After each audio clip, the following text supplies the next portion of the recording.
നമസ്കാരം.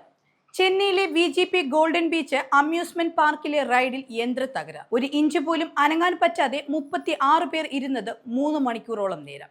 റൈഡ് ആസ്വദിക്കുന്നതിന് ഇടെയാണ് യന്ത്രത്തകരാർ അനുഭവപ്പെട്ടത്. 15 കുട്ടികളടക്കം 36 പേരാണ് 150 അടി ഉയരമുള്ള റൈഡിൽ കുടുങ്ങിക്കിടന്നത്.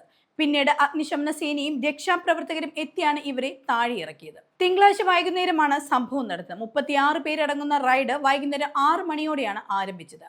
റൈഡ് ആസ്വദിക്കാൻ എത്തിയവർ മുകളിലെത്തിയ ഉടൻ തന്നെ യന്ത്രത്തകരാർ അനുഭവപ്പെട്ടു. സഹായത്തിനായി നിരവധി തവണ നിലവിളിച്ചിട്ടും നിലത്തുണ്ടായിരുന്ന ഓപ്പറേറ്ററിൽ നിന്ന് ഒരു പ്രതികരണവും ലഭിച്ചില്ലെന്നാണ് രക്ഷപ്പെട്ട ഒരു സ്ത്രീ പറയുന്നത്. പാർക്ക് ജീവനക്കാർ ആദ്യം സ്ഥലത്തുണ്ടായിരുന്ന ഒരു ക്രെയിൻ ഉപയോഗിച്ച് പ്രശ്നം പരിഹരിക്കാൻ ശ്രമിച്ചതായും പോലീസ് പറഞ്ഞിരുന്നു. എന്നാൽ ആളുകൾ കുടുങ്ങിക്കിടക്കുന്ന പൊക്കത്തിലേക്ക് ക്രെയിൻ ഉയർത്താൻ കഴിയാതെ വന്നതോടെ അഗ്നിശമന സേനയെ അറിയിക്കുകയായിരുന്നു. തുടർന്ന് 150 അടി വരെ നീട്ടാൻ കഴിയുന്ന സ്കൈ ലിഫ്റ്റ് വാഹനവുമായി സ്ഥലത്തെത്തി രക്ഷാപ്രവർത്തനം നടത്തുകയായിരുന്നു. വൈകുന്നേരം 6 മണിയോടെയാണ് റൈഡ് ആരംഭിച്ചത്. രാത്രി 8:30 മാത്രമാണ് പോലീസും അഗ്നിശമന സേനയും സ്ഥലത്തെത്തിയത്.